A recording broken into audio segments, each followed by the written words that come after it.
Welcome back to another interesting tutorial about Microsoft Word tips and tricks. And in this video, I will show you how to simply remove applicable link in your Microsoft Word document.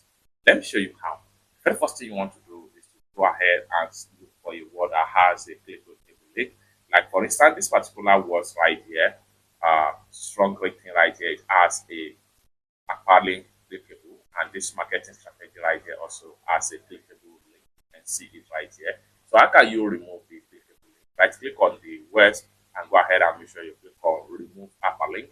Then come down right here, right click on it, and then make sure you look for remove hyperlink. You can remove as many as possible words that have hyperlink, clickable hyperlink in your board without any stress.